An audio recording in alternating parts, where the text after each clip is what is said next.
Well, which party is the big money party? Because the big money parties don't stop. We're going to talk about which party is actually for the people, which one is in bed with business. But we're also going to look at the hidden money, the stuff that they don't want you to see, the stuff that we probably aren't thinking about. Thank you all so much for being here. I'm Jared. This is Continue Freedom. Be sure to like, subscribe, leave comments below.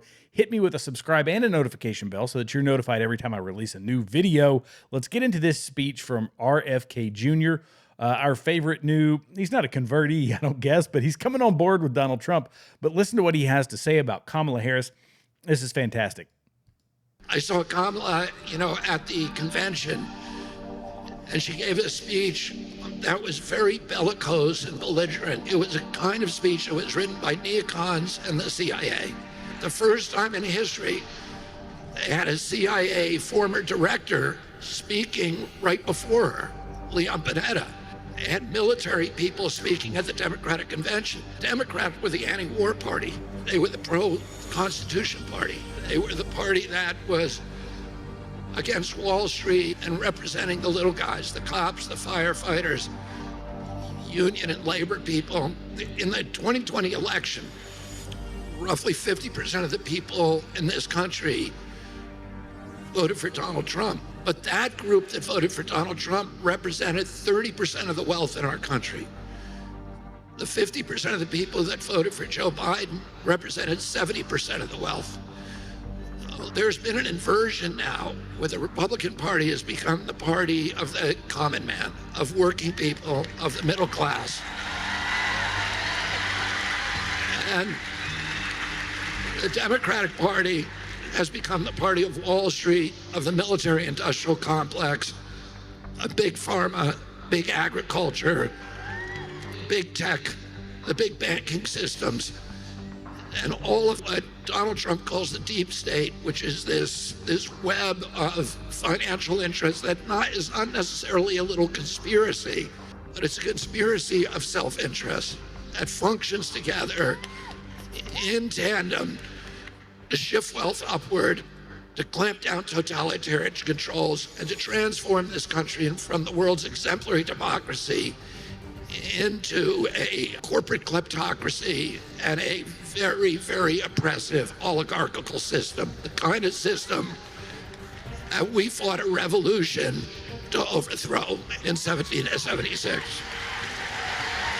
Wow. Bless you for saying that. Yes. Yeah, and I love the Make America Healthy Again. Oh, that's going to be such a fantastic storyline. But yes, this is absolutely true. And people, I know where people are going to go. People like Cenk Uygur. Is it Uygur or Uyghur? I forget. Uyghur or Uyghur? Cenk from the Young Turks. Everybody knows good old Cenk from the Young Turks. And he's going to say, oh, yeah, but there's all these, look at the big corporate donors, of course. Of course, the people from the big, here's Timothy Mellon. Yeah, Timothy Mellon, he gave $115 million. Kenneth Griffin gave $75 million. Richard, the Uline family, $72 million. And all this is going towards Republicans. But what we have to think about and what they fail to tell you are all the things that are not explicitly shown in the books, of which there are many, many things. Because when we look at, the actual numbers, it's not that far off. Here's Kamala Harris, $497 million. From committee money, $497 million, outside money, $273 million. Donald Trump gets $264 million from candidate committee money, and he gets $310 million from outside money. So yeah, Kamala Harris has got more, but it's fairly close. There's a lot of corporate money going into this, but the mainstream media and their gifting of free airtime to the Democrat Party is substantial. When you think 80 to 90% negative coverage of Donald Trump and positive coverage of Kamala Harris. So these numbers sway back and forth. Everybody has their own estimates. Then you got to think, Bill Gates, he spent hundreds of millions of dollars to go after X, formerly Twitter, just so that he could try and suppress free speech, because Twitter is the place right now. Twitter, Rumble, Truth, a few other places where free speech is not being suppressed.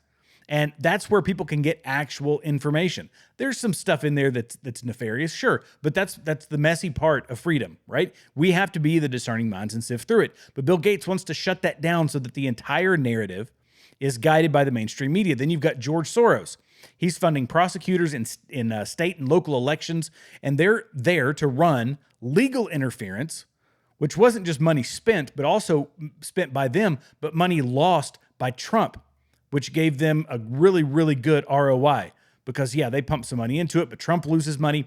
And then they bash him for spending campaign money on fighting those very legal expenses that are political in nature. Let's be perfectly honest, and everybody should know that at this point.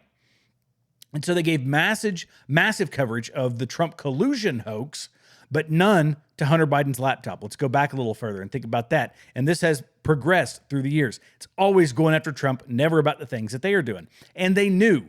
Now we know that they knew that the things they were pushing when it came to Hunter Biden being Russian disinformation, all that was wrong. It was a lie.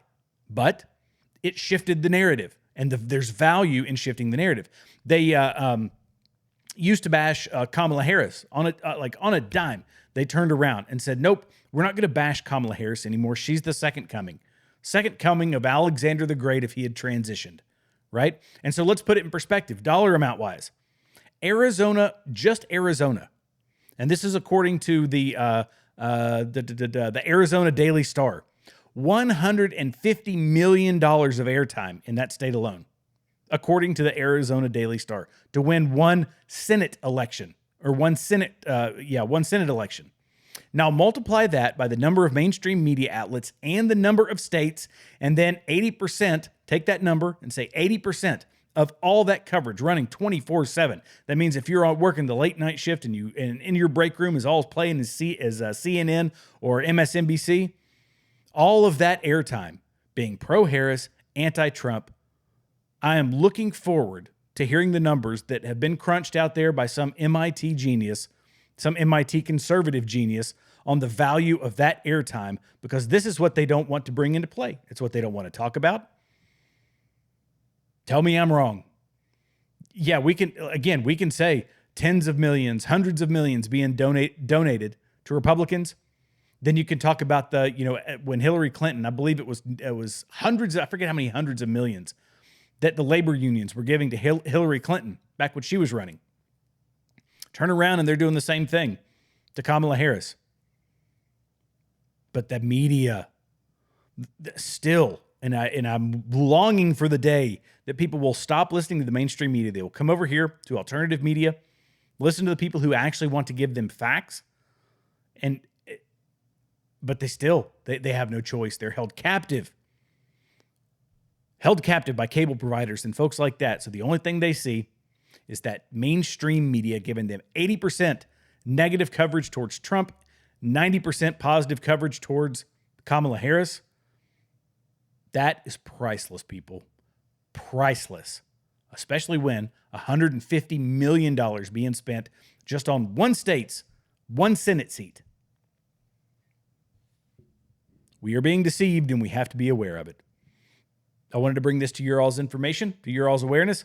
Thank you so much for watching. Be sure to like, subscribe, leave comments below. Again, when you subscribe, hit that notification bell so that you don't miss any of my future videos. Thank you so much for watching, and I will see you guys in the next one. Love you guys.